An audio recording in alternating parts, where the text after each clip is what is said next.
오늘 성경의 말씀이 시대의 배경이 되는 그 유다 왕국의 시대 배경은 거의 마지막 때입니다. 하나님 보시기에 그 마지막 때에는요, 하나님 보시기에 선한 왕과 악한 왕이 번갈아 가면서 통치를 합니다. 한 치 앞도 미래를 볼 수가 없는 거예요. 선한 왕이 되어서 조금 괜찮다 했더니 또 금세 또 악한 왕이 나오고, 죽겠다 했더니 다시 선한 왕이 나오고, 번갈아 가면서 미래를 예측할 수 없습니다. 분정도 이렇게 왔다 갔다 하는 거예요. 자, 이방 풍속을 추구하고 성전 제단을 아시리아 방식으로 바꾸어 버린 아하스 왕이, 악한 왕이 나오더니, 그 다음에는 다윗을 따르며 그 누구도 해결하지 못했던 산당 제사를 척결한 히스기야 선한 왕이 나와요. 히스기야. 그 다음에는 모든 면에서 역대로 최악의 악한 왕인 므낫세를 따른 아몬이 나옵니다. 그리고 이제는 선함에서 최고로 선한 왕 중에 하나라고 뽑히는 개혁자 요시야가 등장합니다. 자, 그래서 요시야는 성전을 수리를 이제 지시하게 되어지죠. 그런데 성전 수리를 하다가 그 악한 왕 므낫세 시대 때 사라져 버렸던 뭐가요? 율법책이 발견됩니다. 그리고 모든 것이 달라지죠. 책에 기록된 말씀을 들은 왕이 어떻게 했어요? 우리 성경의 본문에요. 옷을 찢고 통곡했습니다. 그것은 하나님 앞에 철저히 회개했다는 거예요. 요시야는 이때부터 영적인 회복을 시작합니다. 자, 요시야의 종교개혁의 첫 단계가 무엇이냐면 1절에서 3절까지 나오는데 1절에 보니까 이렇게 나옵니다. 요시야는 유다와 예루살렘의 모든 장로들을 소집하고 모든 백성들과 함께 어떻게 했어요? 성전으로 올라갔습니다. 첫째, 1절에 성전에서 올라갔어요. 둘째, 자, 그 성전에 올라가서 뭐 했습니까? 모든 언약책을 읽어줬습니다. 성경을요, 처음 발견된 그 성경의 처음부터 끝까지 모든 말씀을 읽어줬어요. 자, 그 다음에 세 번째, 뭐 했습니까? 들었던 요시야 왕과 거기에 있었던 모든 대표자들, 백성들이요, 우리가 하나님 말씀대로 듣는 것을 그치지 않고 말씀을 지키겠다고 그렇게 맹세를 철저하게 합니다.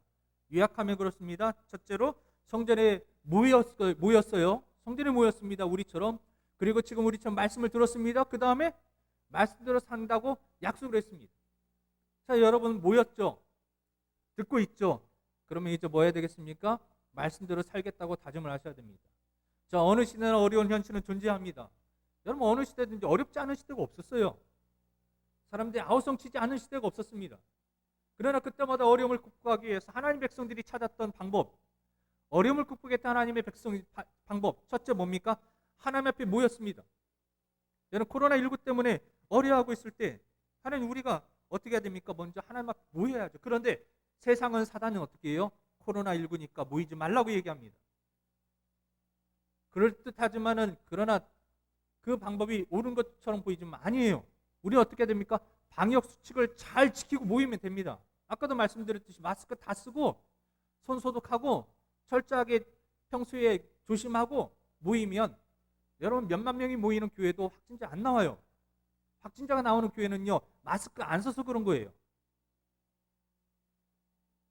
그래서 그것 때문에 무서워서 모이지 않는 것은, 그건 사단에게 속는 것이고 우리가 지혜롭지 못한 겁니다. 자, 두 번째는요, 뭡니까? 말씀에 귀를 기울였습니다. 여러분, 어떻게 하든지 여러분 말씀을 듣는데 말씀을 읽고 듣고 연구하고 묵상하고 이런 일에 힘써야 됩니다. 그래서 비록 좀 부족하지만 큐티 묵상 영상을 7분짜리 계속 올리고 있는 거예요. 셋째는요, 제일 중요하다고 볼 수 있죠. 결론이죠. 말씀을 순종하셔야 됩니다. 듣기만 하면 안 돼요. 순종하셔야 돼요. 자, 코로나19, 이것이 팬데믹을 가죠. 대유행이라고 하죠. 우리 사회에 미치는 영향은 정말 매우 치명적입니다. 완전히 이전과 다른 시대가 되었습니다. 이제는 과거의 시대, 작년 2019년과 같은 그런 시대는 이제는 경험하지 못한다고, 전혀 다른 세대라고 이렇게 얘기합니다. 다시 그렇게 돌아갈 수 없다고 얘기합니다. 더 이상 평범했던 우리 일상이 이제는 더 이상 허용되지 않습니다. 어떻게 보면 참으로 우울합니다. 정말 옛날이 그립습니다. 옛날이여입니다. 그때 실컷 놀아둘 걸.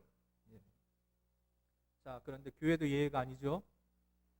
여러분, 지금 코로나19 때문에 가장 큰 변화를 요구받는 곳이 어디예요? 교회입니다. 여러분, 다른 곳에서 확자가 막 터져도 거기는 그냥 어떻게 조치를 취하지만 교회처럼 이렇게 언론에서 어디에서 사방에서 떠들고 타겟이 되는 데가 없어요. 가장 크게 변화를 받는 데가 교회입니다. 여러분, 그런데 교회가 그렇게 크게 잘못했나요? 아니에요. 교회가 그렇게 크게 잘못한 거 아닙니다. 자, 여러분이 영상이 있는데 한번 보실까요?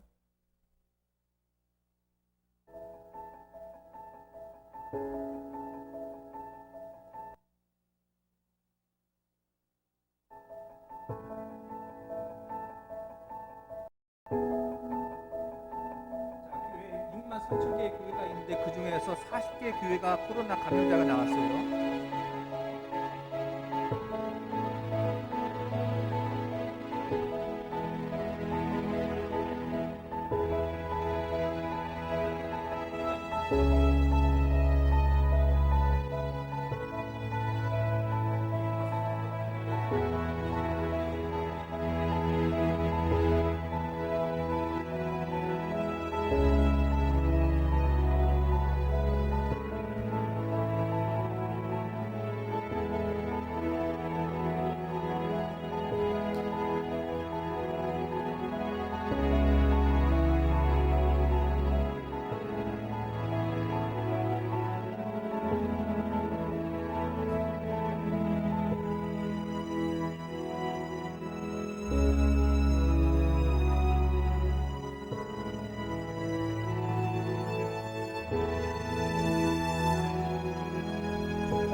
주 안에 있는 나에게 딱 근심이 있으랴 십자가 밑에 나아가 내 짐을 풀었네. 그 두려움이 변하여 내 기도 되었고 전날의 한숨 변하여 내 노래 되었네. 주님을 찬송하면서 할렐루야 할렐루야 내 앞길 멀고 험해도 나 주님만 따라가리. 주 안에 있는 나에게 난 근심이 있으랴 십자가 밑에 날아가 내 짐을 풀었네. 그 두려움이 변하여 내 기도 되었고 전날의 한숨 변하여 내 노래 되었네. 주님을 찬송하면서 할렐루야 할렐루야.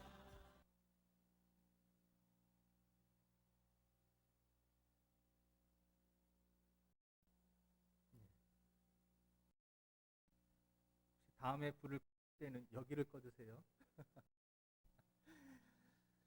자, 여러분 보셨다시피 6만 3천 개 교회 중에 확진자가 나온 교회는 40개 교회이고요. 1%도 안 됩니다.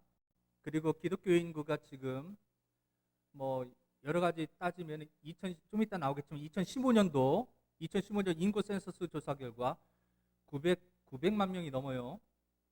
지금 뭐 줄었다고 해도 적어도 800만 명은 될 겁니다. 물론 여기 여러 가지 포함되어 있지만 주일에 출석하는 성도들은 한 500만 명 정도 그 정도 될 거라고 봅니다. 여러분 적어도 더 줄여서 400만 명이 교회에 출석하지만 그 중에 확진자는 400만 명 중에 400명도 안 됩니다. 확률적으로 여러분 감염 저 무슨 본부장인가도 발표했잖아요. 정규 모임에서 마스크 쓰고 예배하면 감염 확률 거의 없다고 나왔습니다. 왕성교회 같은 경우에도 언제 됐냐? 수련회 하면서 마스크 벗고 수련회 하다 보니까 마스크 벗을 수밖에 없었는데 그때 방심해서 그때 걸린 거예요. 자, 여러분, 우리가 코로나 때문에 두려워서 예배를 안 드린다? 그것은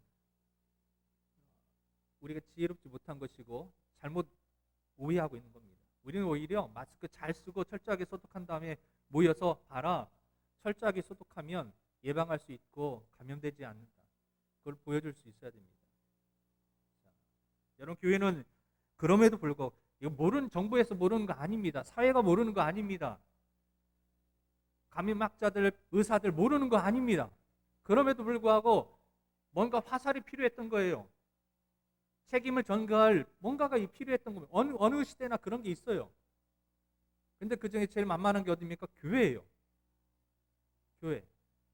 그리고 점점 모든 이 지구촌의 세계가 교회를 향하여서 교회를 핍박하고 교회를 무너뜨리려고 하는 사단의 거대한 계획 아래 그런 조직들이, 그런 세력들이 있습니다.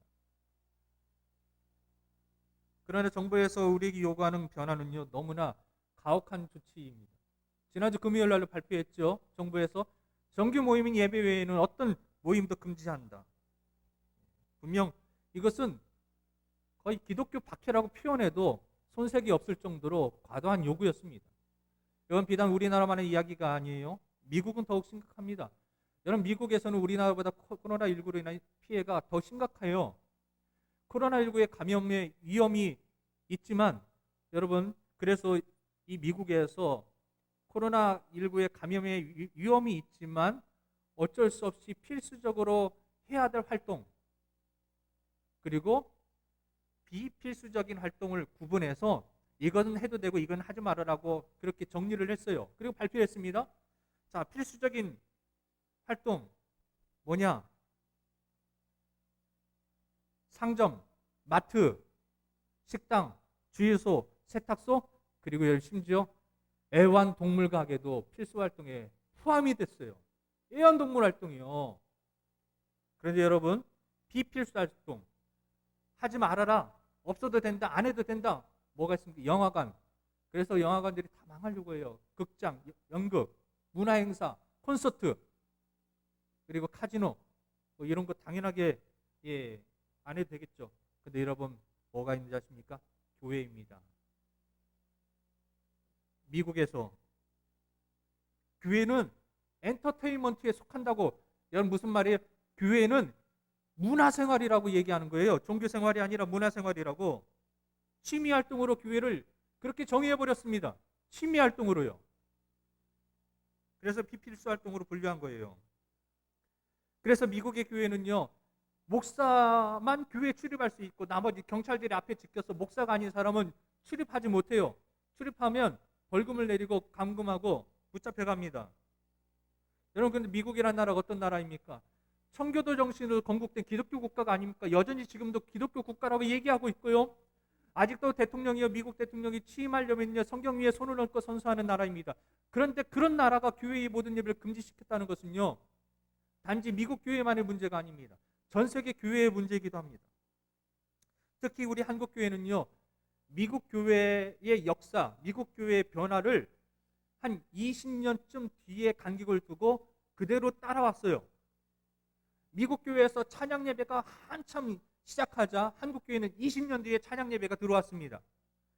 열린 예배가 미국 교회에서 한참 열린 예배를 막 하자 한국 교회도 20년 뒤에 열린 예배가 자연스럽게 교회 안에 들어왔습니다.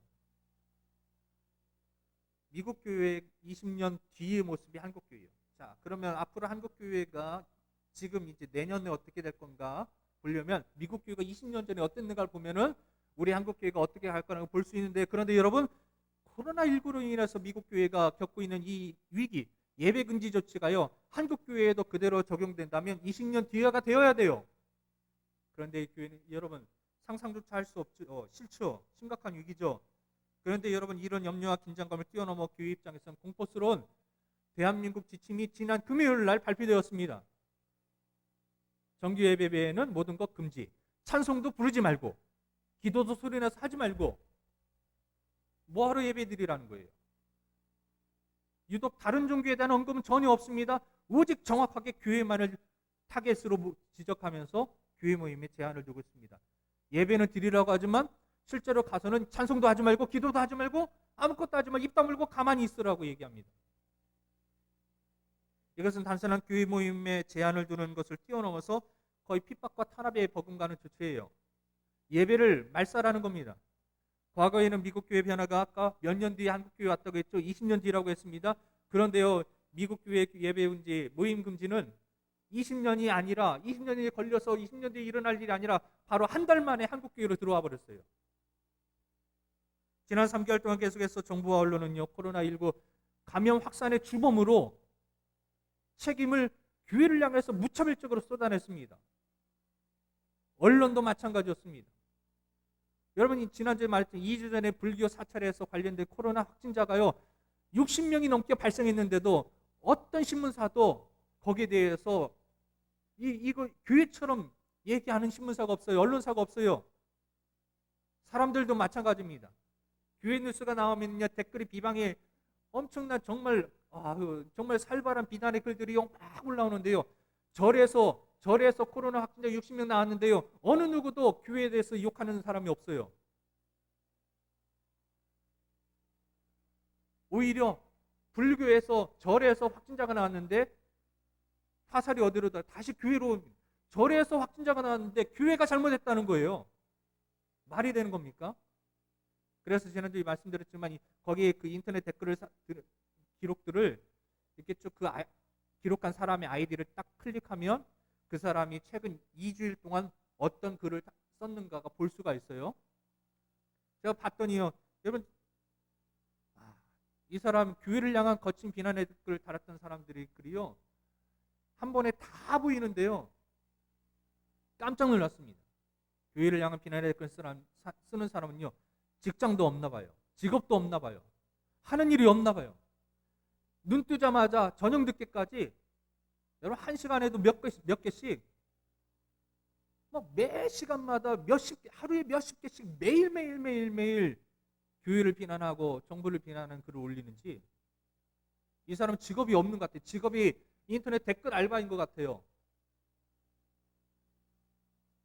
이 사람이 쓴 글은요 절에 대한 비난 한마디도 없습니다. 오직 교회에 대한 비난입니다. 그게 한두 사람이 아니에요.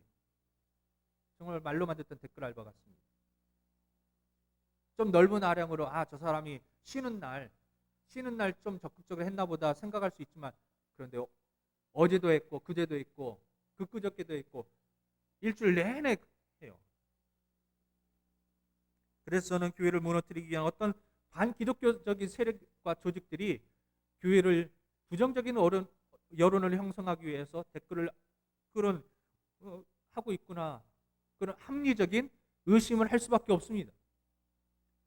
이처럼 교회를 무너뜨리려고 하는 세력들이 우리 한국에도 너무 많이 있어요.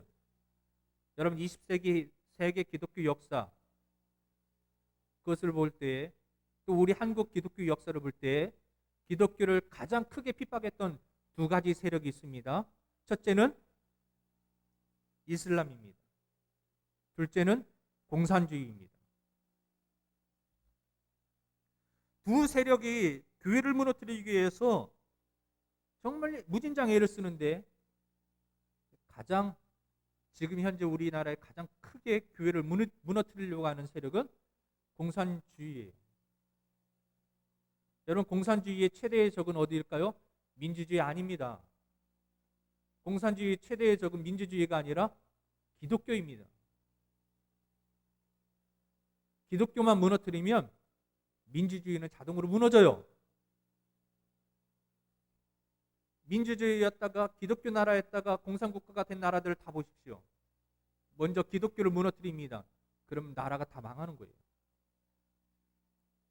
그런데 여러분, 기독교의 몰락의 원인이 어디 있을까요? 공산당 때문일까요?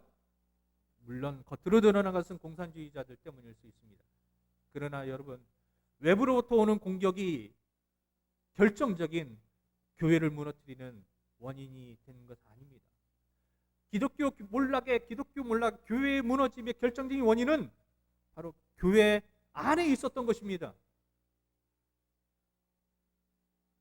바로 처음에 이 했던 그 성전에 모이는 것, 말씀을 듣는 것, 말씀대로 사는 것, 이거 안 했기 때문이에요. 이게 결정적인 것입니다. 기독교 몰락의 원인 첫 번째, 예배를 게을리하기 시작했습니다. 공산주의가 국가를 점령했던 소련, 그 다음에 동구권들 여러 나라들, 여러분 보십시오. 어땠습니까? 사람들이 예배 참석을 게을리하기 시작했습니다. 이미 교회 몰락의 조짐이 보인 것이죠. 두 번째, 말씀을 듣지 않았습니다. 어쩔 수 없이 예배를 참석하지만 국교이니까 의무적으로 교회에 나와야 되니까 앉아있지만 딴 생각하고 있습니다. 하나님 말씀으로 듣지 않아요. 또 설교하고 있네. 우리가 그러잖아요. 진짜 또 설교하고 있네. 그런 마음으로 닫아버리고 자기의 생각만 하고 있는 겁니다. 세 번째, 들어도 말씀대로 살지 않습니다. 말씀대로 살다가 죽을 각오를 하지 않아요. 타협을 합니다. 말씀대로 살면 내가 손가락질 받을 것 같아요. 말씀대로 살면 내가 굶어 죽을 것 같아요.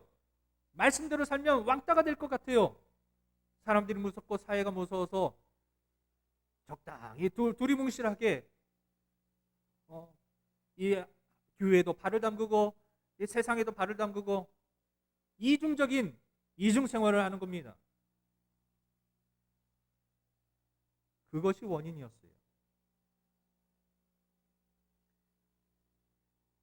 하나님 말씀에 귀를 기르지 않고 이런저런 핑계로 예배에 참석하지 않고 하나님 말씀 듣고서도 지식만 커졌지 머리만 커졌지 알고 있는 지식으로 인해 서로 비난하고 말씀에 순종하지 않고 있는 나 때문에 교회 구경꾼으로 전락한 나 때문에 그것을 외면하고 교회 사역의 주범이 바로 나 때문이라는 사실을 외면하고 나의 신앙생활의 회복을 하지 않은 채 그저 다른 곳에만 원인을 두고 서로 비방하고 서로 너 때문이라고 질책하고 내 눈에 있는 들보는 보지 못한 채 남의 눈에 들고만 보고 여러분 그렇게 되면 어떻게 될까요? 우리나라의 아름다운 교회들이 얼마나 많이 있습니까? 건축상을 받은 교회들이 얼마나 많이 있습니까? 현대적인 건물들이 얼마나 많이 있습니까? 여러분 이 교회가 10년 뒤에 마트로 변하지 말라는 법이 없습니다. 이렇게 가다가는 그 큰 교회들, 아름다운 교회들, 그 교회들이요 식당으로 변하고 술집으로 변하고 유럽처럼 나이트클럽으로 변하고 이슬람 사원, 불교 사원으로 변할 것입니다. 여러분 생각만 해도 너무 가슴이 무너지지 않습니까? 눈물이 납니다. 아니요, 생각만 해도 화가 납니다. 어떻게 교회가 그런 지경까지 갈 수가 있습니까? 여러분 10년 뒤에 찾아올 그 위기, 그런데 여러분 너무나 끔찍하게도 10년 뒤가 아니라 코로나19 때문에 그것이요 10년이 앞당겨졌습니다. 10년이 사라져버렸어요. 10년 뒤의 미래가 지금 현재가 되어버렸습니다. 여러분 그래도 희망을 건다면 2, 3년 전에 2018년도 12월 달에 그 한국 종교인 숫자를 발표를 했는데요. 천주교, 우리 개신교, 천주교, 불교, 그 다음에 또 여러 교회, 종교들. 거기에 이제 그 자료 근거가 되는 게 2015년도 인구 센서스 조사를 했잖아요. 그거를 근거로. 그러니까 이것은 통계가 그래도 믿을 수 있는 통계입니다. 그리고 그래도 우리나라에서 나온 통계 중에 가장 정확한 통계예요. 신뢰할 수 있는 통계예요. 교회에서 나름대로 교회가 좋게끔 그렇게 조사한 게 아니라 정부가 조사한 겁니다. 자, 거기 그 조사에 보면은요. 자, 불교 2015년도 조사했을 때 10년 전 2005년도에 불교 인구가 몇 명이었어요? 1072만 명이었습니다. 1072만 명. 그러니까 우리나라 인구 4명이나 5명 중에 1명이었어요. 그런데 2015년 10년 뒤에 어떻게 됐습니까? 300만이 감소한 762만 명 됐습니다. 불교 인구가 쭉 줄어들고 있어요. 그 다음에 천주교입니다. 천주교 2005년도에 514만 명이었습니다. 불교보다 반절이죠. 그런데 10년 뒤 2015년도에 130만 명이 감소한 389만 명이었습니다. 다 종교인들이 줄어들고 있어요. 줄어들고 있어요. 네, 여러분, 근데 기독교입니다. 개신교입니다. 교회예요, 교회 개신교. 2005년도 844만 명. 2015, 10년도에 몇 명이에요? 967만 명. 오히려 교회는 증가했어요. 여러분, 교회가 얼마나 목숨 걸고 얼마나 치열하게 교회 위기의식을 느끼고 얼마나 열심히 전도하고 얼마나 기도하고 얼마나 하나님 앞에 매달렸습니까? 올해는 교회가 점점 몰락한다고 했는데 오히려 2015년, 지금 아직 조사가 안 나와서 모르겠습니다. 2015년도 5년 전에는요, 기독교 인구가 오히려 증가했고 967만, 거의 1000만 명이 됐습니다. 물론 여러분, 여기에는 여러 가지 이제 이단들도 또 포함되어 있어요. 이단들도 여기에서는 개신교를 포함을 해요. 이단도 포함되어 있고 뭐 여러 가지 신천지, 하나님의 교회, 여호와의 증인 이런 것도 포함되어 있어요. 그래서 그 자르면 한 200만 명, 넉넉히 200만 명에 잘라도 한국 교회가 제일 많습니다. 2015년도 한국 교회는 불교를 넘어서서 명실상부한 한국 사회의 최대의 종교가 되었어요. 제1등 종교가 되었습니다. 이것은요, 우리 대한민국 5,000년 역사에서 진짜 상상할 수 없는 놀라운 변화예요. 한국 역사를 뒤바꾸는 그런 역사예요. 그러나 안타까운 것은요, 그 중에서 적어도 250만 명, 몇 명이요? 250만 명이 무슨 성도예요? 가나안 성도라고 그럽니다. 어디 가나안 교회 성도가 250만 명이에요? 아니에요. 가나안 성도가 뭐냐면은 말로는 교회 다닌다고 하는데 교회 안에 왔더니 상처받았어요. 나를 알아주지 않고 끼워주지 않고 외톨이가 되어져서 교회 오면은 내가 얼굴만 봐도 막 화가 나는 사람이 있어요. 그래서 교회 가기 싫어서 교회는 안 나가요. 그런데 예수님은 버리지 않고 예수님은 그냥 붙잡고 있어요. 신앙생활은 그냥 혼자서 신앙생활을 하는 거예요. 기독교를 버리지 않아요. 또 교회에 와서 무언가를 뭐 얻으려고 뭐 사업을 하든지 정치를 하든지 뭐 하여튼 뭘 얻으려고 왔는데 교회에 와서 그렇게 뭐 내가 얻고 싶은 것을 제대로 얻지 못해서 그냥 뭐 교회 가도 별건 없네 했는데 예수님은 들어서 그냥 혼자서 예수님을 마음에 모시고 그래 나는 기독교인이라고 그렇게 생각하는 가나안 성도예요. 여러분, 그러면 이 250만 명이 어떻게 예배드릴까요? TV로 예배드려요. 기독교 방송으로.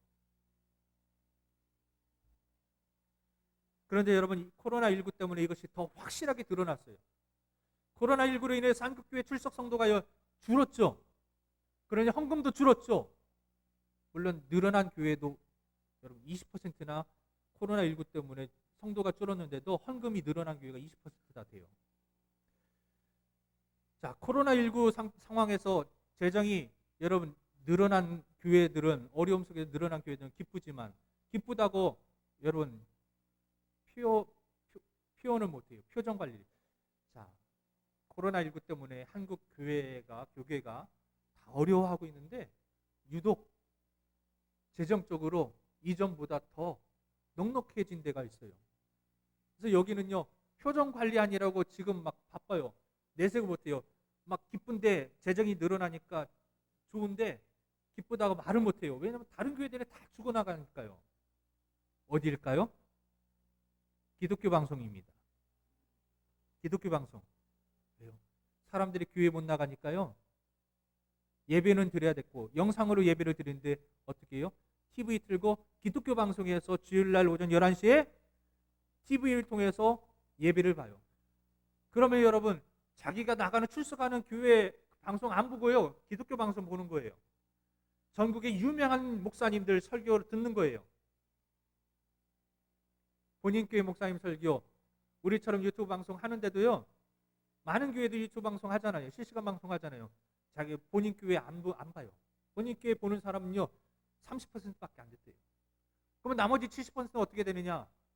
반절은 안 봐요. 그것도 안 봐요. 반절은 자기 교회 보는데 언제 보느냐? 주일날 안 보고 토요일날 저녁 때 본대요. 왜요? 찜찜하잖아요.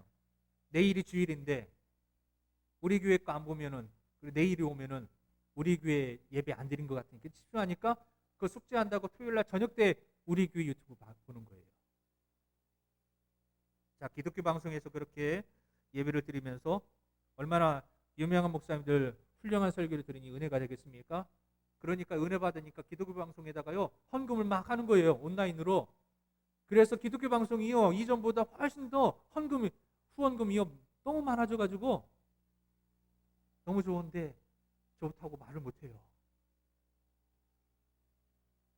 여러분, 교회의 외적인 모습은 예수님 당시 사도행전 당시 초대교회하고는 완전히 달라졌죠.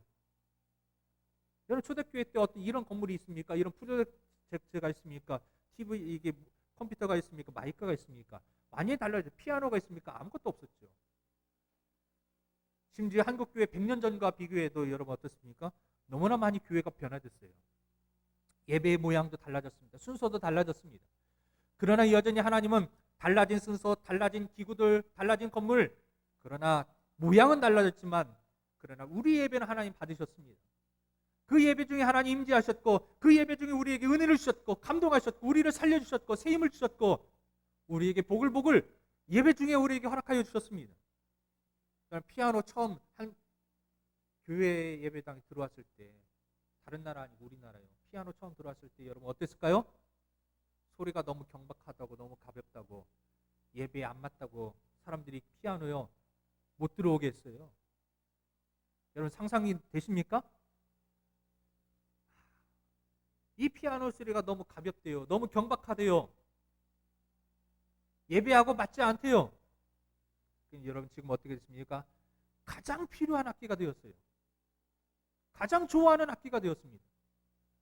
여러분 90년 초반에 경배와 찬양 예배 전국에 유행할 때 기타 치고 찬양을 인도하는 모습, 여러분 제 기억에는요 2005년도까지요 2005년도까지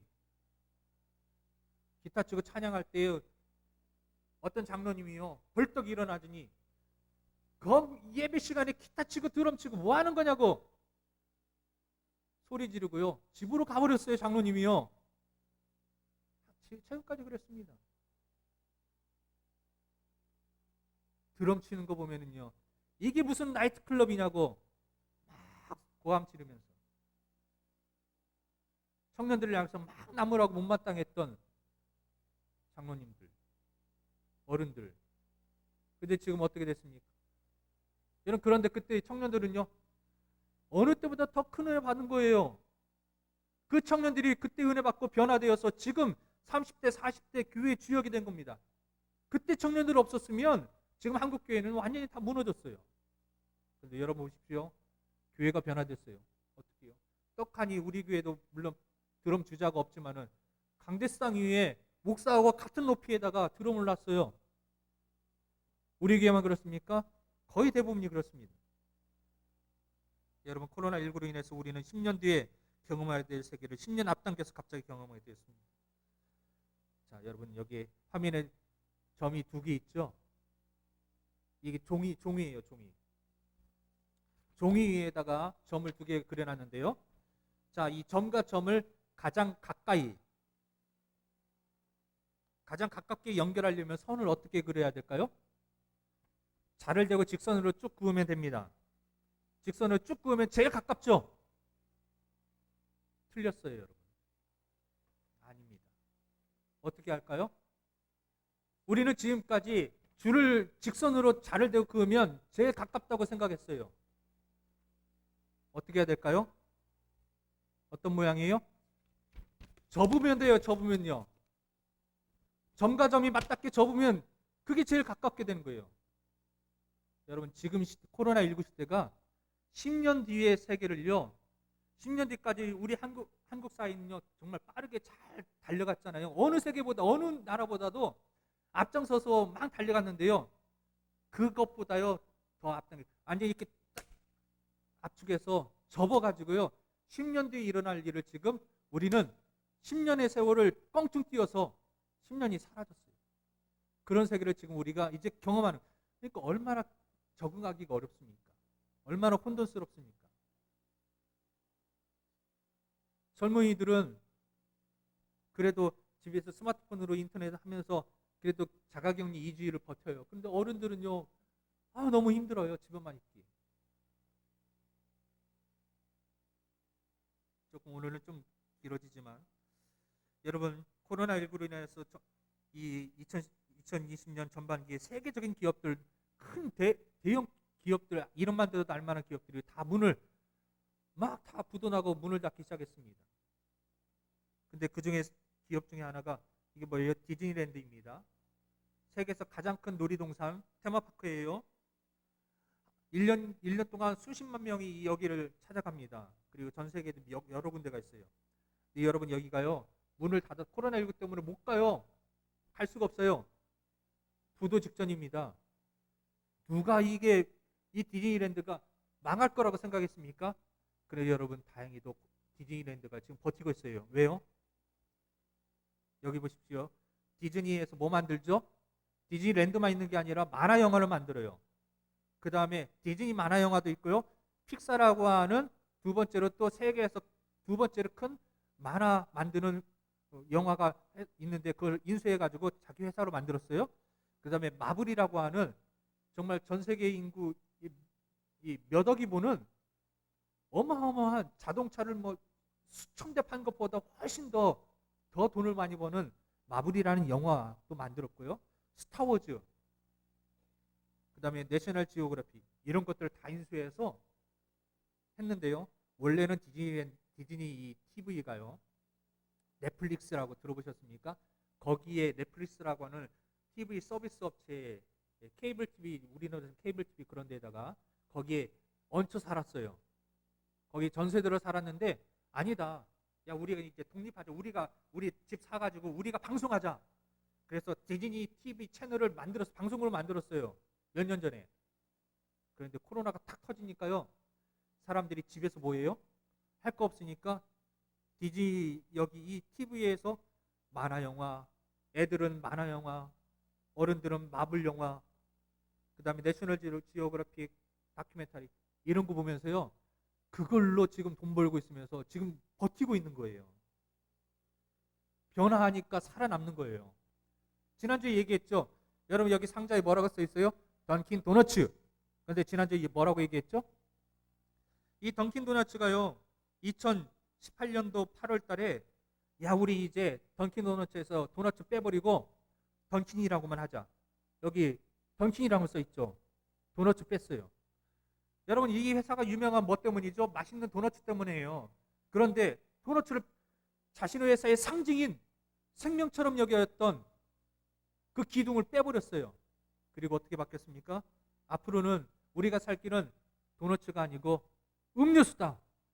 제2의 스타벅스가 돼야 된다 해서 도너츠 빼버리고 던킨만 남기고 주 메뉴를 도너츠에서 음료수로 바꿔버렸어요.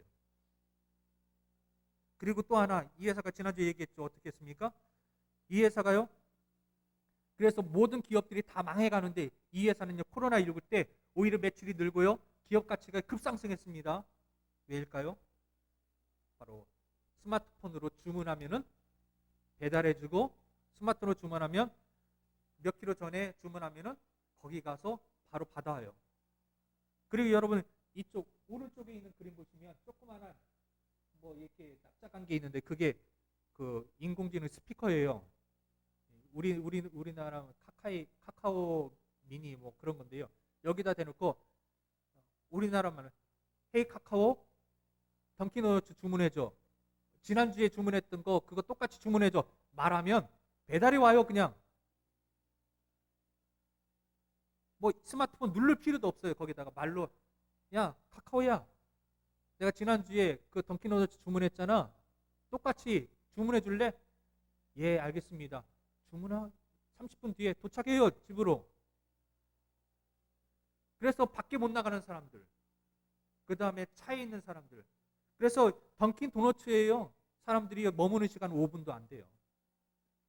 그런데 매장에는 사람이 없는데 매출은 더 늘었어요.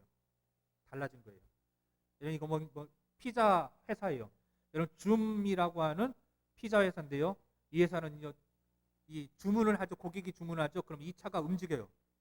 움직이면서 그 집 주소에서 5분 전에 맞춰서 빵을, 이 피자를 굽기 시작합니다. 그러니까 5분 전에 나올 수 있도록 주문하면은 주문하면 이렇게 길이 있잖아요. 딱딱딱. 그러면 가장 빠른 길로 이게 알아서 가면서 5분 전에 피자가 나오게끔 로봇가 사람이 안 해요. 이거 주문이 들어오면 컴퓨터가 어느 집에서 주문했으니까 몇 시에 도착하게끔 해라 하면은 거기에 맞는 메뉴를요, 로봇가 알아서 구워요. 그리고 집에 도착하기 직전에 피자가 나와요. 그러면 제일 맛있는 피자를 먹는 거예요. 식지 않는 피자를 먹는 거예요. 즉석에서 먹는 거예요. 그래서 이 회사가요, 지금 엄청나게 크고 있습니다. 여러분, 시대는 이렇게 변화되고 있어요. 여러분, 교회도 변화되지 않겠습니까? 피아노가 처음 왔을 때 사람들이 경박하다고 거부했습니다. 기타를 거부했고요, 드럼을 거부했고요. 어디 감히 영상으로 TV로 예배를 드리냐고 했습니다. 근데 지금 변화되고 있어요. 우리는 요구되고 있습니다. 지금은 TV로 예배 드린 거 교회가 오히려 TV로라도 예배 드리라고 얘기하고 있습니다. 필수가 됐어요. 한성교회라고 아세요 혹시? 서울에 있는 한성교회라고 들어보셨습니까? 들어보신 분들 계시는데요. 거의 대부분 몰라요. 그러면 한성교회 담임 목사님 이름 아세요? 한성교회는 알아도 담임 목사 모르죠. 자, 이제 지금은 이제 여의도 순복음교회 하면 누가 생각납니까? 조영기 목사님 생각나죠? 큰 교회들은 담임 목사님 이름이 생각나요. 사랑의 교회 하면은 그 오카는 목사님, 지금은 오정희 목사님 생각나요. 한성교회 담임 목사님 몰라요. 근데 여러분 젊은이들에게 물어보세요. 한성교회 다 알아요. 뭘요? 담임 목사는 몰라요. 근데 그 교회 찬양 인도자는 알아요. 자, 우리 가끔 가다 찬양하는 아무것도 두려워 말라 주 나의 하나님이 지켜주시니 놀라지 말라, 이런 찬양 있잖아요. 금요 예배 때 이 찬양을 김윤진이라고 하는 찬양 간사, 여자 간사가 불렀는데요. 유튜브에서 이 영상이 2016년도인가 올라왔어요. 근데 몇 사람이 봤을까요? 몇 사람이 봤을까요? 그 교회 성도는요, 한 1000명 좀 될까 말까 합니다. 몇 번 봤을까요? 그 찬양 영상을요, 여러분 1000명이 아니라 1100만 명이 봤습니다. 몇 명이라고요? 1100만 명. 만 명이 아니에요. 1100만 명. 여러분, 웬만한 영상은요, 세상에 아무리 재밌는 영상도요 1000만 명이 볼 수 없어요. 근데 기독교 그 찬양 영상, 담임 목사 이름도 모르고 교회 이름도 모르는데 그 교회에 그 찬양이요 1100만 명이나 봤어요. 물론 1100만 명이 아니라 1100만 번 조회가 됐어요. 그냥 단순하게 계산합시다. 맞지는 않아요. 틀려요. 단순하게 계산하면 우리 기독교 인구가 967만 명이니까 한 사람이 한 번씩 다 봤다는 거예요. 여러분 보셨어요? 안 보셨으면 보셔야 돼요. 어떤 사람은 2번 본 사람도 있을 거고 3번 본, 10번 본 사람도 있을 겁니다. 그게 담임 목사는 몰라도 그게 한성교회 금요기도회는 유명해져서 금요기도회 때 젊은이들이요 얼마나 많이 오는지 몰라요. 그 교회는 미래가 있는 교회입니다. 근데 여러분 여의도 순복음교회 이렇게 안 봅니다. 사람들이. 대형 교회라고 해서 여러분 볼 것 같죠? 아까 얘기했잖아요. 자기네 교회에도 안 본다고요. 성도들도요. 이렇게 안 나옵니다. 대형 교회. 아마 그 영상 아까 아무것도 염려하지 말 그 영상요. 교회 안 다니는 사람도 봤을 거예요. 여러분 우리는 새로운 시대를 빨리 준비해야 됩니다. 그래서 여러분 그래서 저도 계속해서 유튜브에다가 7분짜리 영상을 계속 올리고 있는 거예요. 여러분. 7분짜리 만드는데 여러분 만드는데 얼마나 시간 걸릴까요? 10분 걸릴까요? 아니에요. 3시간 이상 걸립니다. 7분짜리 3시간 걸려요. 근데 피곤한데 엉덩이 아프고 눈도 아픈데 계속 한 달 동안 일단 만들려고 해요. 왜요? 미래를 준비하기 위해서 몸부림쳐야 돼요. 비록 부족한 건 많고요. 비록 내용이 뭐 엉성하지만 그러나 첫술에 배부를 수 없어요. 이렇게 하면서 점점 더 발전해 나가고 하면서 변화를 맞이하는 거예요. 여러분도 변화하셔야 돼요. 처음 딱 보니까 뭐 별거 없네. 그렇습니다, 여러분. 제가 들어도 사실 너무나 어설퍼요. 너무 부족해요. 많이 부족합니다. 그러나 여러분도 같이 동참해 주시고 같이 봐주시면서 부족해도 그 가운데서 하나님 주시는 은혜가 있을 거라고 믿고 그걸 보시면서 매일매일 개인 영성 훈련을 하시고 미래를 준비하여서 하나님께서 우리 교회를 어떻게든 부흥케 하시고 이제는요 정말로 우리가 이 교회 조그만 예배당이지만 전 세계적인 교회가 될 수도 있어요.